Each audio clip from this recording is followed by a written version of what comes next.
ઠાકર, જય દ્વારકાધીશ, પહાડી બીજના બધાને જય ઠાકર. કે આપણા ભરવાડ સમાજનો એવો ઇતિહાસ છે, એવો ઉજળો ઇતિહાસ છે સુરવીરનો, કે ભરવાડે ગાયો માટે માથા દીધા છે, બલિદાન દીધા છે. એવો ઉજળો ઇતિહાસ પાટણ શહેરનો એવો ઇતિહાસ પાટણ શહેરનો, જેને માથા દેતા પણ નથી અચકાણા ગાયો માટે. એ અમારો ભરવાડ સમાજ.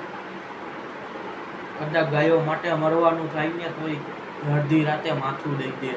એ અમારો ભરવાડ સમાજ. બેન દીકરીઓ માટે પણ માથા દીધા, માનેલી બેન માટે